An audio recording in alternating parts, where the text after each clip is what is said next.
Bueno, saludos para todos. En la clase de hoy vamos a ver lo que son unidades de volumen y unidades de masa. Se considera el volumen a la magnitud métrica de tipo escalar que le define la extensión de 3 dimensiones de una región del espacio. Y cabe resaltar que la unidad de volumen que se utiliza en el sistema internacional de unidades es el metro cúbico. Aunque vamos a ver que existen otras unidades para medir volumen. Acá tenemos en esta pequeña gráfica o tabla las equivalencias entre las diferentes unidades de volumen del sistema internacional, donde la principal es el metro cúbico. Y de ahí pasamos a decímetro cúbico, centímetro cúbico, milímetro cúbico, o decámetro cúbico, hectómetro cúbico, kilómetro cúbico o miliámetro cúbico. Si cuando hablamos de área, esta transición de uno hacia el otro era multiplicando o dividiendo por 100, en este caso se va a hacer multiplicando o dividiendo por 1000, eso lo vamos a ver en ejercicios que vamos a desarrollar al final de la clase. En esta tabla también pueden ver lo que estaba antes expuesto ya en relaciones equivalentes, todas direccionadas para convertir al métrico cúbico, donde yo tengo que un milímetro cúbico sería 0,00001 metro cúbico. Y un kilómetro cúbico serían 1000 millones de metros cúbicos y así sucesivamente. Además, del sistema internacional, en los otros sistemas vamos a encontrar unidades de volumen como son el barril, el galón, la pinta y la onza líquida, que son unidades que nosotros conocemos. Pero además de estas están el cuarto, el gil, el minim y el escrúpulo líquido. ¿Dónde son utilizadas estas unidades como el barril, el galón, la pinta y la onza? En los Estados Unidos y en parte de los países de Europa. El barril que se utiliza mucho en los Estados Unidos y en el Reino Unido, lo podemos asociar a cargamentos de aceite, de petróleo, de cerveza, de vino, etc. Donde yo puedo hacer una equivalencia que un barril británico o imperial va a ser igual a 35 galones británicos y un barril estadounidense va a ser igual a 42 galones estadounidenses. Hay una diferencia entre lo que es un barril británico y una diferencia comparado con el barril estadounidense. El galón, por otro lado, que también es una medida estadounidense, es muy utilizado para medir volúmenes de líquidos como el de la gasolina, la leche, depende del comercio en donde se esté utilizando. Las equivalencias de un galón imperial o británico me equivalen a 4,54 litros y la de un estadounidense entonces serían 3,78 litros. Ya estos valores de equivalencia entre el galón a litros de 3,78 son más utilizados en países de aquí de Latinoamérica como Puerto Rico, Panamá, Perú, Colombia, Ecuador y Venezuela. La pinta es una medida inglesa en el sistema imperial que se usa también en los Estados Unidos, donde 20 onzas líquidas equivalen a 568 mililitros, y en los Estados Unidos 16 onzas serían el equivalente a 473 ml. Estas medidas, hace muchos años atrás, yo recuerdo que en mi caso las asocio a la cerveza, a los frascos donde se vendía la cerveza, que eran unos frascos, unos vasos hechos de cartón, y se les llamaba de pinta por el volumen que traía de contenido, y también a los potes de helado que se les llamaba de pinta también al tamaño del pote del helado que vendían. Pero eso fue por los años 90 y tanto. La onza es una medida de volumen, pero ya para cantidades que son más pequeñas. Si la pinta andaba por los 500 ml, entonces una onza líquida británica me está representando unos 28 mililitros, mientras que una onza líquida americana me representa unos 29 mililitros. Todo lo que es volumen, por supuesto, está asociado a una geometría que puede ser un cubo, un paralelepípedo, una pirámide, un cilindro, un cono o una esfera, y así sucesivamente. Cada una, por supuesto, tiene su fórmula para ser calculada. Y a su vez, como tenemos relaciones de volúmenes, también vamos a tener por ahí dentro figuras a las cuales les vamos a estar determinando también su área o su perímetro, como pueden ser la del triángulo, el cuadrado, el rectángulo, el rombo, y así sucesivamente. Acá yo les dejo las tablas para que ustedes las tengan a mano en el caso de que no se sepan algunas, porque hay unas figuras que uno se las aprende y otras que no. ¿Cómo yo estoy aplicando ingeniería?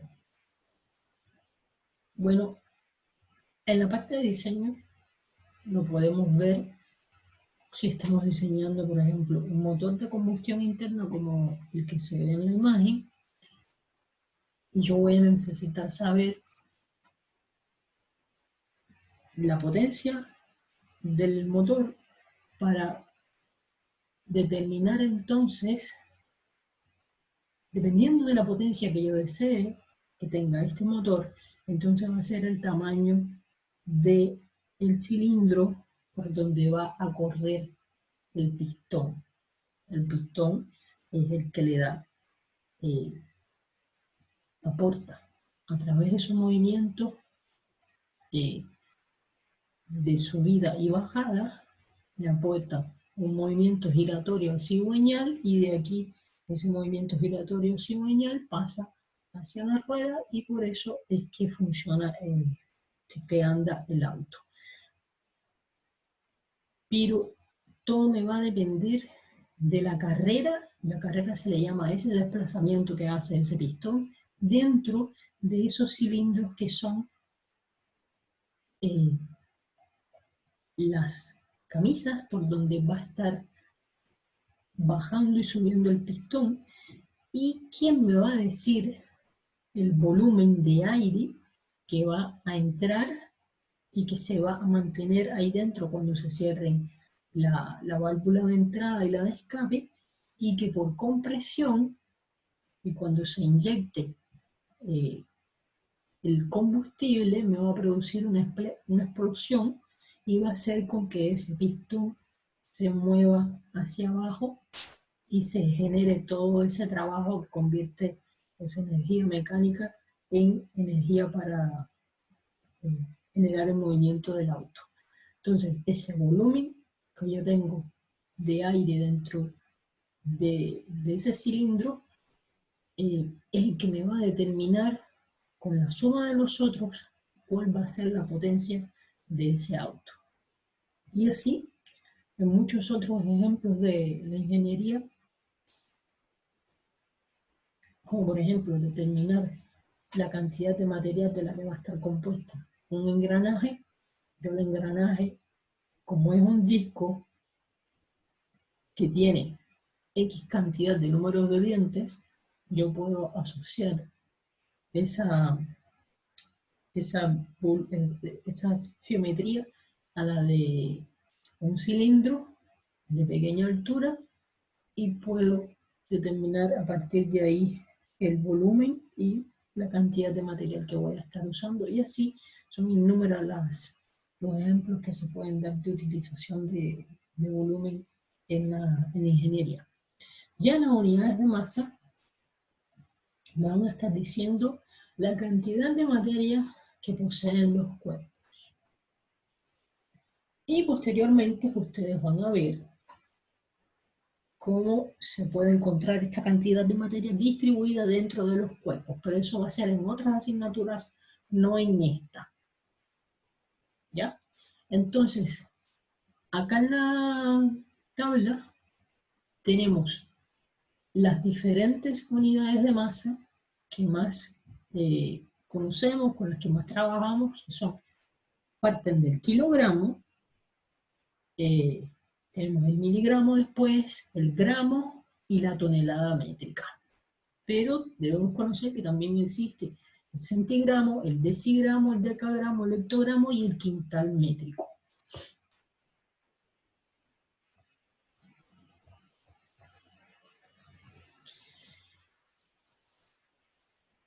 Una unidad de masa, como es el gramo,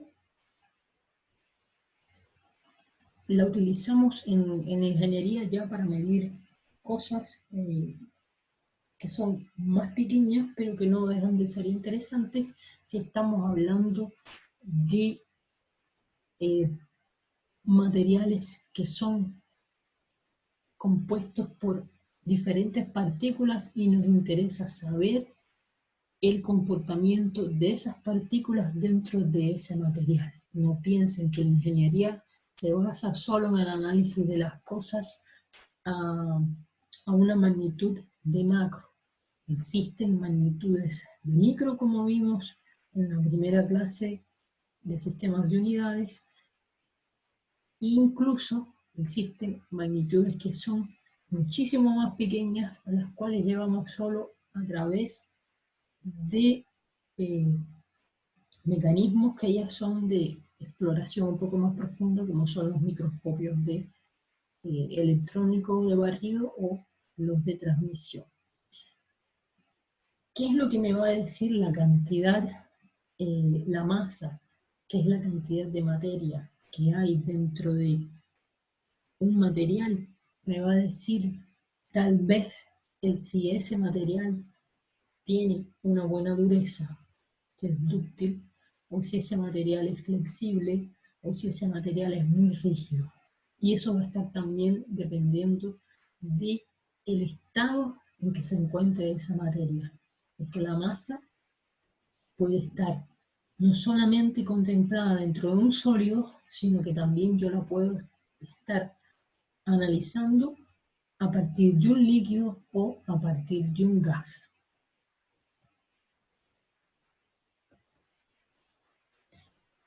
Son lo mismo masa que peso. Si yo voy a comparar estas dos pelotas que se encuentran acá y por consideración las voy a tomar como que tienen el mismo tamaño, una pelota de tenis, una pelota de golf, yo primero tengo que ver el material de los que están compuestos.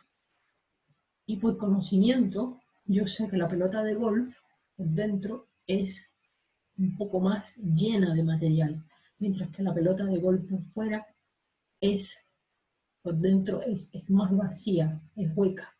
Entonces, la pelota de golf tiene más materia.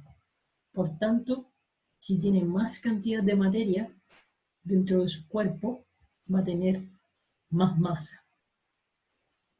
Si lo hago con un ejemplo de cuerpos que no son del mismo tamaño y que tienen distinto volumen, entonces me va a ser más evidente que en esta imagen, por ejemplo, la masa del hombre va a ser mayor que la del hijo.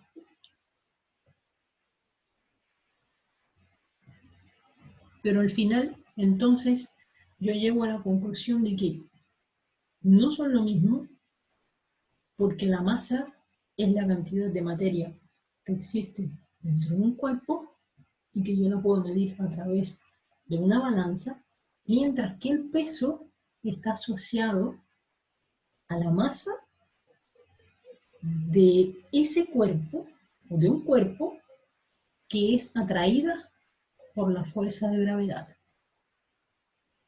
Eso es lo que sería el peso. La multiplicación de la masa de un cuerpo y de cómo esa masa es atraída por la fuerza de gravedad. P igual a m por g.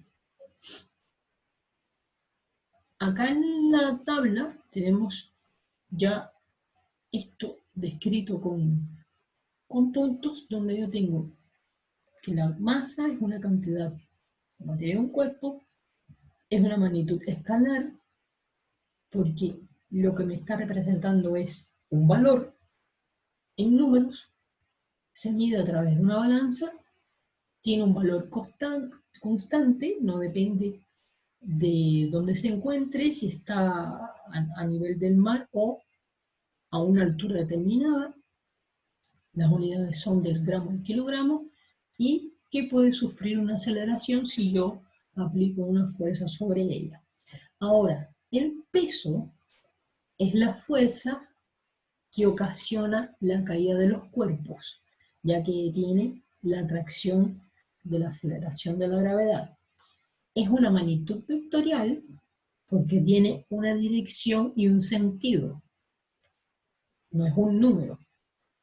Se mide a través de un dinamómetro y varía según su posición, ya que la fuerza ejercida por la gravedad a la altura del nivel del mar es una, pero si yo estoy en una montaña que tiene 1000 metros de altura, entonces ya la fuerza de la gravedad ahí va a tener otro valor. Y las unidades en este caso son la de la dina o el newton, y sí produce aceleraciones porque es una fuerza de atracción.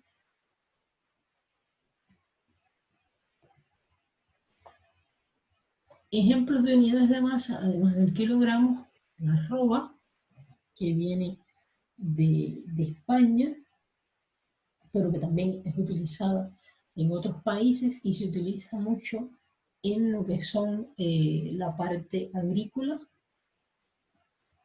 para contabilizar cosechas, por ejemplo, como en España, como de cítricos y hortalizas. Y, por ejemplo, en Argentina, un arroz equivale a 11,48 kilogramos. En México, un arroz equivale a 11,49 kilogramos. Y así sucesivamente. El gramo es una unidad de masa, pero ya para objetos más pequeños, por decirlo de alguna manera, lo podemos ver en nuestro día a día en lo que son los quesos en el mercado o las cecinas, cuando vamos y pedimos denos tantos gramos de cecina, y ya en la parte de los medicamentos también lo podemos encontrar, pero en el orden de los miligramos. Acá tenemos una unidad que es más pequeña que el gramo. El quintal, que también es una medida de peso del sistema español, donde 100 libras castellanas me equivalen a 46 kilogramos, y en el sistema métrico, un quintal métrico me equivalen a 100 kilogramos. Después tenemos la tonelada, que es muy conocida por todos. Utilizamos para allá elementos que son de gran porte. En la ingeniería podríamos estar hablando de una grúa que soporte levantar una masa de 3 toneladas, 4, 5, 10, 20 toneladas, y así sucesivamente.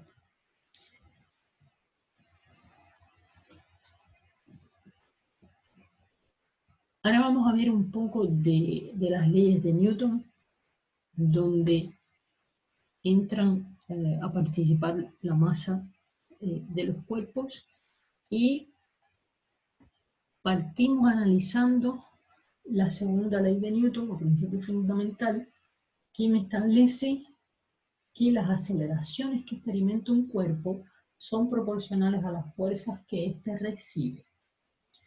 De ahí que salga F igual a masa por aceleración. Yo voy a aplicar una fuerza sobre esta pelota, pero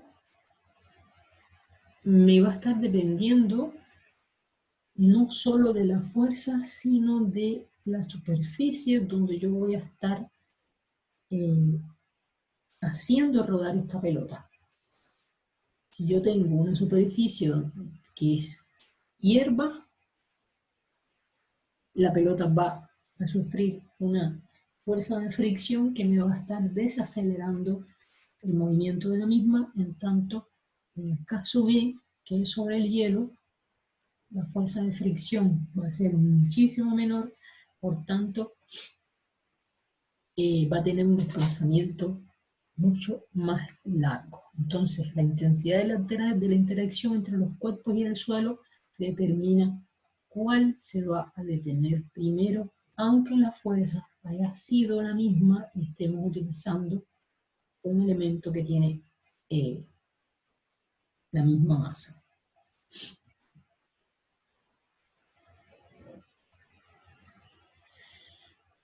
Así, la segunda ley de Newton establece que la rapidez con la que cambia el momento lineal es igual a la resultante de las fuerzas que actúan sobre este.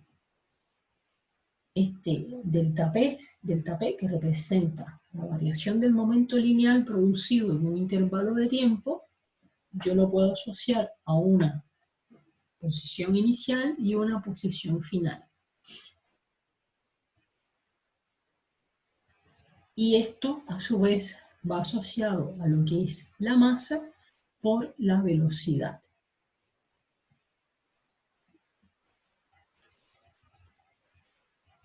¿Qué es lo que me está diciendo esto? Que las fuerzas tienen una relación matemática con el efecto que éstas producen.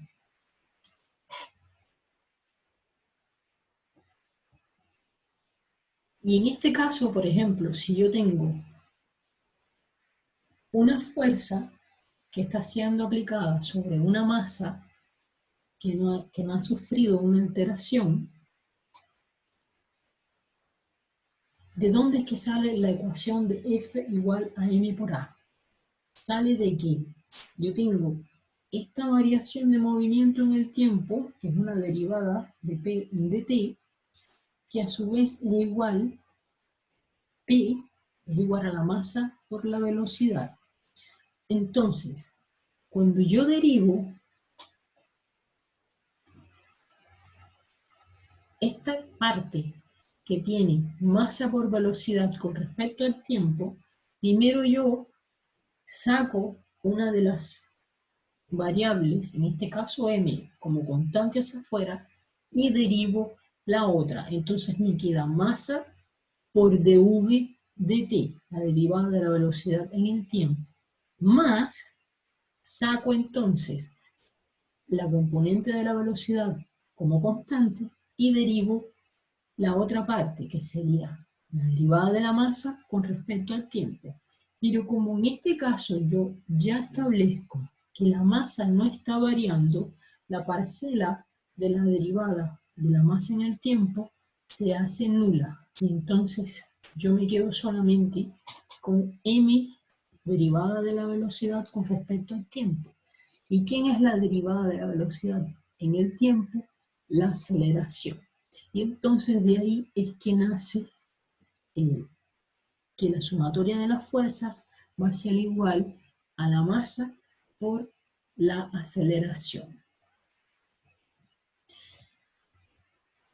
Hay ocasiones donde yo estoy haciendo el análisis de una fuerza que está siendo aplicada sobre un objeto determinado, pero yo no voy a tener solamente una componente, porque esa fuerza que yo estoy aplicando me puede estar ejerciendo cambios que van en varias componentes que no solamente son lineales, sino que van hacia el eje X o hacia el eje Y, o si estoy hablando de 3 dimensiones, puedo tener componentes entonces en el eje Z. Y lo puedo representar a través de las ecuaciones como aparecen en la diapo. También, dependiendo del problema que yo esté analizando, puedo tener fuerzas tangenciales o las fuerzas normales, que las vamos a ver en otra clase.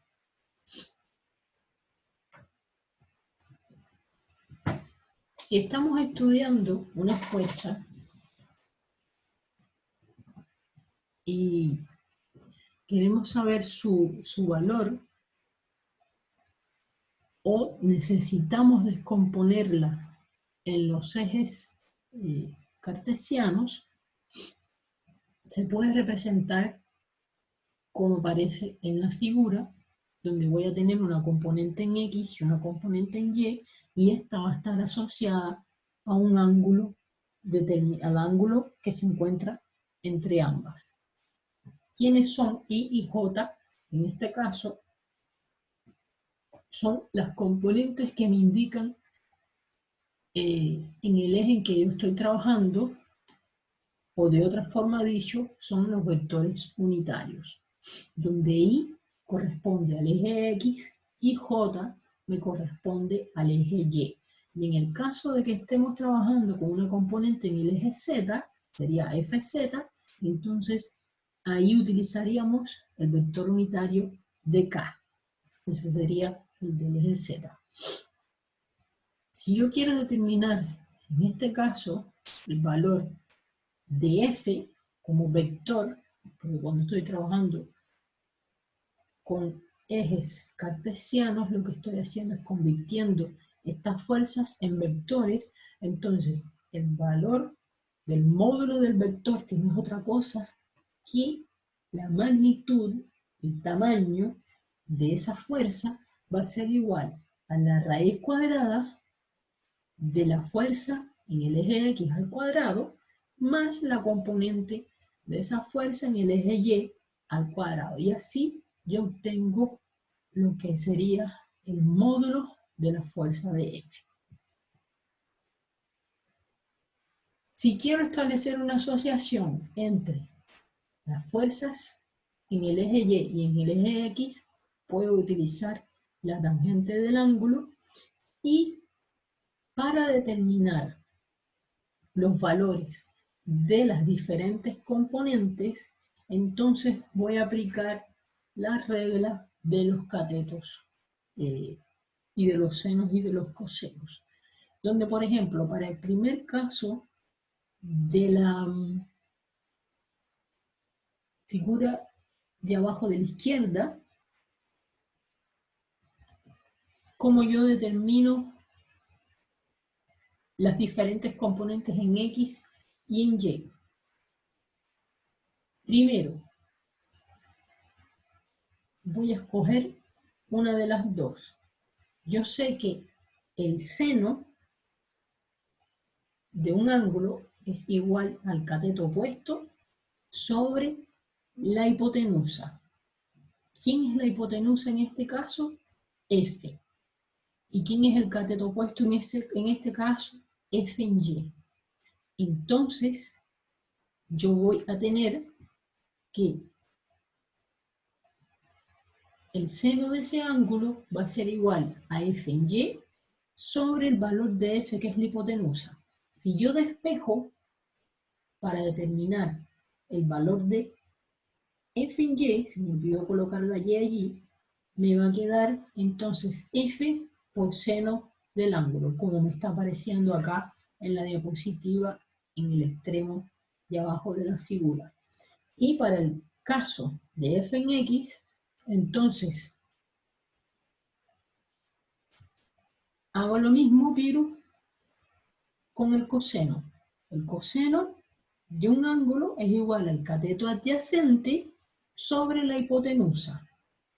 El cateto adyacente en este caso es F en X y la hipotenusa sigue siendo F. Entonces me quedaría coseno igual a F en X sobre F. Si yo despejo la F en X, entonces me va a quedar AF igual coseno de alfa. Y así se hace para el resto de los casos que aquí aparecen.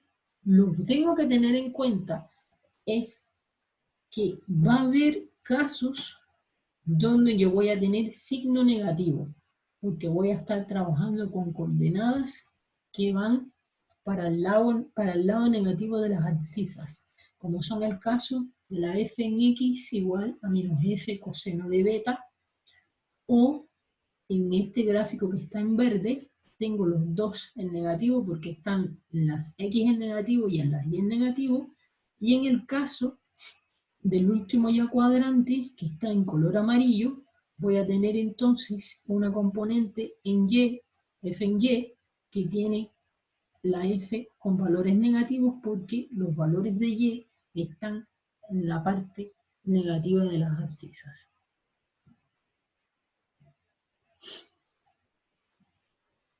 Lo otro que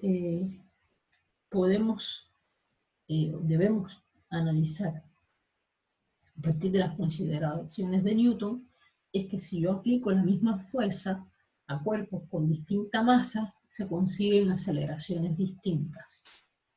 La fuerza es directamente proporcional también a lo que es la aceleración que experimenta un cuerpo, y la constante de proporcionalidad del cuerpo utilizado corresponde con su masa.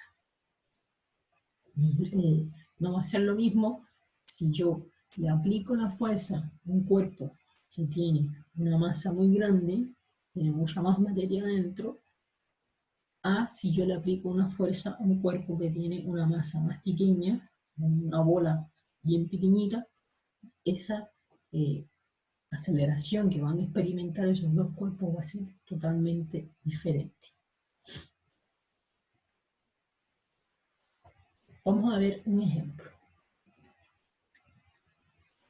Me dicen de la ecuación de trayectoria de un cuerpo, se establece a través del vector r, que es igual a t cuadrado en y, que es en x, menos 5t en j, que es y, menos 2t cuadrado en k, que es z. Me están pidiendo cuál es la fuerza que obliga a moverse si su masa es de 4 kilogramos. Primero que hacemos es ir agrupando los datos que tenemos, que me están diciendo que la masa es de 4 kilogramos. Después vemos que tenemos una ecuación de la trayectoria de este cuerpo, que es R, y me están pidiendo determinar la fuerza que hace que él se mueva. Entonces, después de la segunda ley de Newton, yo tengo que la sumatoria de las fuerzas igual a la masa por la aceleración.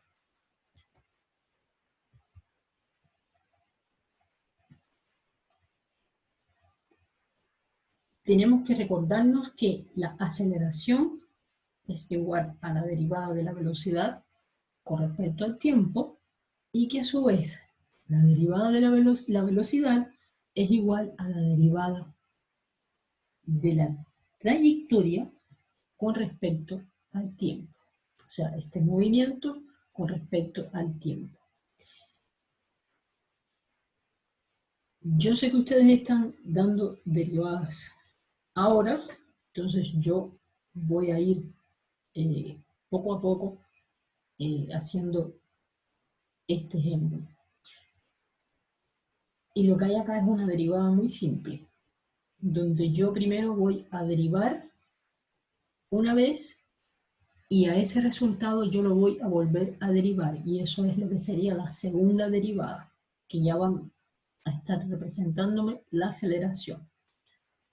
Porque yo tengo que F es igual a masa por aceleración, y yo tengo que encontrar cuál es esa aceleración, y lo hago a través del uso de las derivadas.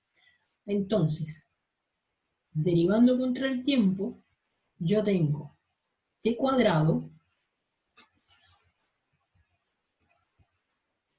Para derivar t cuadrado, yo el exponente que es 2, lo bajo, y a la t, que tiene exponente 2, yo digo 2 menos 1, 1. Entonces me queda t a la 1, que es t. Con el 2 me queda 2t y la componente en i. El otro número que le sigue es menos 5t. La t en este caso tiene exponente 1. Entonces ese exponente 1 lo tengo que multiplicar por el número que tiene delante la t, que es 5. Y me va a quedar 5. Pero como la t tiene exponente 1, si yo a ese 1 le resto 1, que es lo que voy a estar haciendo siempre, siempre le voy a restar el componente que ya tiene, me queda como 0. Entonces me va a quedar solamente el menos 5 y la j.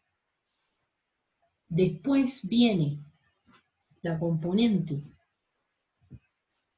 de 2t al cuadrado, donde yo tengo 2 encima, entonces ese 2 lo multiplico por el 2 que tiene debajo la t y me da 4.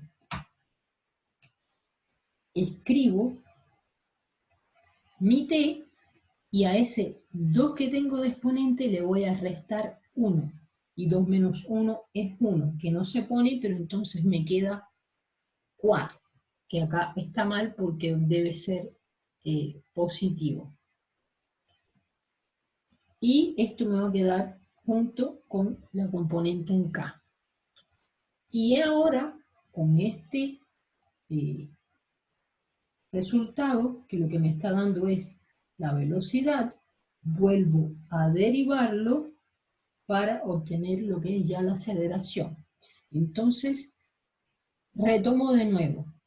2t, la derivada de 2t en este caso, como t está elevado a la 1, lo que me queda es un 2 con la i, y el 5 no tiene ninguna constante, por tanto queda fuera, porque es igual a 0,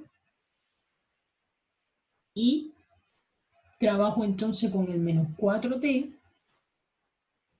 donde t está elevado a la 1, multiplicado por 4, es menos 4, junto con la componente en K. Y ese sería entonces el valor de la aceleración, 2i menos 4k. Ya con esto, yo sustituyo entonces en mi ecuación de F igual a la masa, que me están diciendo que es 4 kilogramos, multiplicado por el valor de la aceleración, que en este caso está dado por un vector, y entonces 2 por 4 es 8, y 4 por 4 es 16, el resultado de la fuerza va a ser un vector que tiene 8 unidades en el vector de las x y menos 16 en el vector, en el eje de las Z. Y todo esto en Newton. Para ejercicios, yo les propongo que ustedes hagan la serie de ejercicios que aparecen acá a continuación, donde lo que les estoy pidiendo es transformar de una unidad de masa a otra, y en ejercicios de volumen también tienen aquí una serie de ejercicios de conversión de unidades de volumen.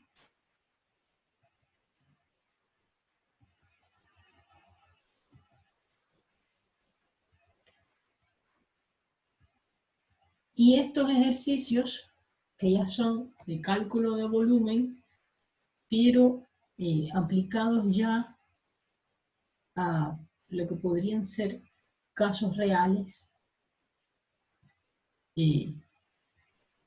como por ejemplo el primero, donde me dicen calcule el volumen en centímetros cúbicos de una habitación que tiene 5 metros de largo, 40 decímetros de ancho y 2500 milímetros de alto. Acá lo que yo tengo que primero darme cuenta de que tengo diferencias en unidades. Tengo decímetros, milímetros y metros. Entonces, lo más correcto es que lo lleve todo a metro primero, para entonces después decir, bueno, ahora están pidiendo el volumen, ¿qué figura es la que yo tengo acá? Tengo algo que se parece a un cubo, donde el volumen es la multiplicación de sus tres lados, que en este caso son 5, 2,5 y 4. Y con eso entonces llego a un volumen de 5 metros cúbicos, o si lo quiero llevar a centímetros cúbicos, entonces me quedarían 50 millones de centímetros cúbicos, pero es un número demasiado grande, me es más fácil, más cómodo y más bonito visiblemente dejarlo en metros cúbicos. Aunque en el ejercicio me están pidiendo que lo lleve a centímetros cúbicos. Y así tienen una serie de ejercicios que pueden realizar, tienen todas sus soluciones acá. Yo se los dejo para que ustedes trabajen, y cualquier duda ustedes me la hacen saber a través del correo o del foro de avisos de novedades. Además, en las clases prácticas vamos a estar viendo estos ejercicios en más detalles. Y ejercicios así, parecidos a estos, son los que vamos a estar viendo en lo que serían ya la evaluación de esta unidad. Bueno, muchas gracias.